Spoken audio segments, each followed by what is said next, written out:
Does lack of sleep affect blood work results? It's a great question. So in this video, I'm going to deconstruct how sleep can actually be devastating for your blood labs and your health. But also I'm going to show you how maybe just a couple nights of poor sleep, it won't impact your blood labs at all. But then the most important thing we'll talk about is some of the metrics that you'll look at when it comes to sleep. And then one of the biggest risks that we have that will shorten your life and take away from your health is sleep apnea.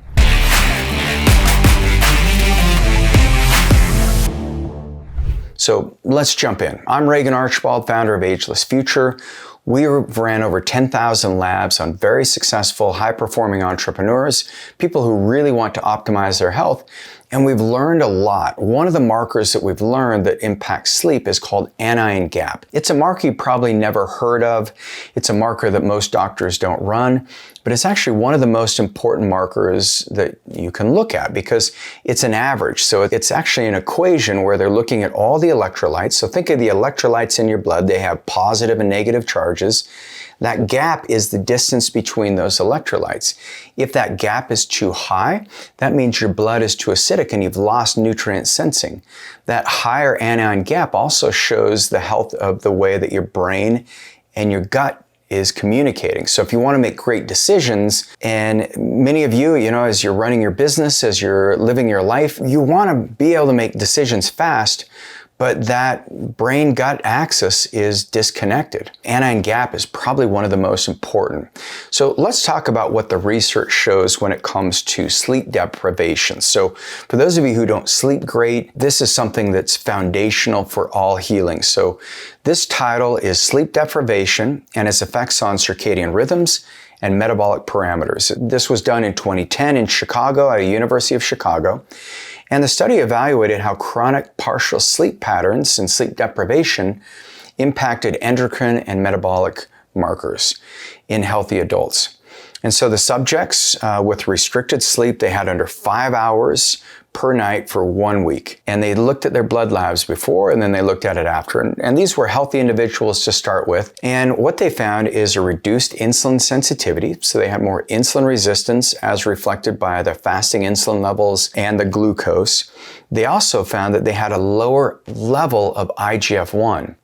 IGF-1 is the workhorse for growth hormone. IGF-1 also helps stabilize your blood sugar, helps you build muscle mass, helps you recover, great for fitness.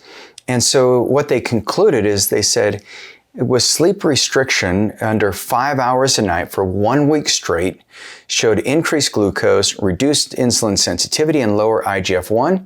Sleep restriction also increased evening cortisol levels and inflammatory cytokines, indicating a systemic stress response. So that's pretty disturbing because what we found is just after a week of having sleep disturbances, your glucose regulation starts to get unwound. You start creating what's called insulin resistance, where that sugar that needs to be swept out of your bloodstream as quickly as possible, ideally put into muscle so your muscle can utilize that glucose as an energy source, but that sugar ends up in fat.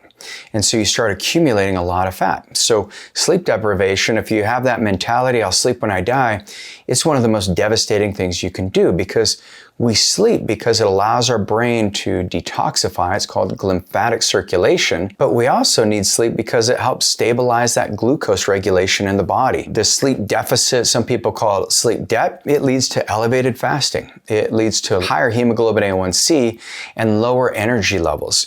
You'll also see that you'll get a worsening of insulin resistance. One of the big signs that most people miss is if you get little skin tags. And these little skin tags, they almost look like little warts. They can come on your arm or your neck, your armpits. And a lot of my clients are like, why do I have these skin tags? Well, actually, it could be from insulin resistance. And when I ask them about their sleep, turns out that they don't sleep great. Whether they don't sleep great because of the blood sugar dysregulation or because of another factor, maybe cortisol levels or stress in the nervous system, these things are challenging because if you sleep and you wake up at night, you fall asleep, you wake up at night to urinate, there's a good chance you've got insulin resistance. Because when your blood sugar drops too low at night, because you don't have good insulin capability and glucose isn't getting into the cell, then you're going to wake up, and you're going to wake up frequently to urinate. And the very first thing that you want to look at is, how is my blood sugar? And so you want to make sure at night before you go to bed, 3 hours before you go to bed, you're not eating food. We call this the 3-2-1 method. 2 hours before you go to bed, stop drinking fluids.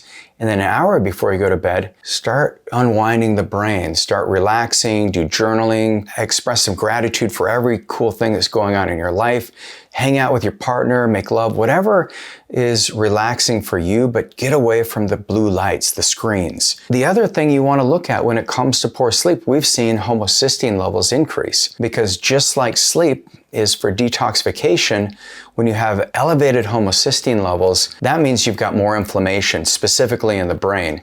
So homocysteine, this marker can be regulated by taking the proper methylated B vitamins. But the other thing that you want to look at is sleep can be impacted because of concussions. And so if you have poor sleep and you get your blood labs ran and you see you've got high homocysteine, that can be a red flag. That can mean that concussion that you had 20 years ago may be causing an inflammatory issue in your brain. And the structure of the brain changes about 20 years before symptoms show up. But poor sleep can be one of those major symptoms. So look at blood sugar, look at previous injuries. The other thing that can disrupt sleep are certain infections. So where you sleep, it's really important to have air moving. So open a window, have a nice, like a air doctor or some kind of air purifier, an air filtration system. Make sure that you're cleaning your bed sheets frequently. You're not letting, if you sweat, I personally use what's called the bed jet. It can blow cold air into your bed while you sleep. A lot of people use the 8 Sleep mattresses or the chili pad. The problem with those is sometimes in the water tank, you can get mildew in the water tank and you can be getting mold exposure without even knowing it. So you want to make sure you're in a cooler temperature and that things are quiet. When you have your mold, a lot of times we run these mold allergens. So if you drink alcohol before your blood labs, you may see an elevation in these mold antibodies. But alcohol is also one of the most processed sugars that your liver has to metabolize. So alcohol will preferentially go to the ethanol, that's the sugar in alcohol. It will metabolize that before glucose. So then you end up with high blood sugar, then insulin comes in and pulls it down because your liver's too busy, and then your liver will end up pushing more sugar into the blood, but it would be so busy that your blood sugar will get too low, and then you'll be hungry. That's why when you go partying at night, and then you get the munchies later on, and that's where you find everybody at Denny's or whatever restaurant's open. Sleep can also impact communication from the brain body. So one of the big metrics that you look at is heart rate variability. Now, heart rate variability, the anion gap, that number one marker that we talked about at the beginning of the video, that marker, if anion gap is elevated, you'll also see a decrease in your heart rate variability. Generally speaking, you want a stronger heart rate variability because that shows your heart's ability to rest and relax. You'll also see CO2. So if your carbon dioxide levels are low, that may mean you don't have good carbon dioxide clearance. And you might be mouth breathing. So tape your mouth shut. It can be really helpful to get the blood labs the way that you want them and to get your sleep the way that you want it. The thing that we look at in the Ageless Future model is we want to create an operating system for your body. Sleep is central to everything else that goes on. When people sleep good, you'll see your IGF-1 levels increase. There's a great peptide blend that we use called DSIP, which is deep sleep inducing peptide. We stack that with CJC1295, which is a growth hormone releasing peptide, so you get longer deep sleep as well. And then BPC157, so you get more nitric oxide, better cell signaling, and your body recovers and repairs. So you wake up the next morning feeling like $1 million. It's a phenomenal stack. The poor sleep, one of the things you can do before you go to bed is you want to write down 3 things that you're really proud of from the day, things that you accomplished, that you're happy about. That could be a conversation you had. It could be a fun experience. And then think about the 3 things you want to do the next day so you plant this in your subconscious mind. My mentor, Dan Sullivan, who founded Strategic Coach, he taught me the winning streak, and he's got an app that you can download called Winning Streak, and it's a great way to just relax your brain. So for those of you who you want to get your blood labs right, you want to work with a team who actually will help you understand the labs, because I know so many times you go to your doctor says everything looks normal, or just your cholesterol is high, and you get frustrated. Well, one thing that we've done is we have an opportunity for you to get your blood labs ran through Ageless Future, and we're going to run over 100 different biomarkers, and then you can meet with my team of very talented providers, and we'll go through your labs in detail and help you understand where the gaps are, how you can optimize your health. And so all you need to do is click on the link below to agelessfuture.com, schedule your free health span assessment, and then my team will help you get your blood drawn. Can't wait to see you there. Appreciate you being part of this community. I'm Regan Archibald. I'll see you on the next video.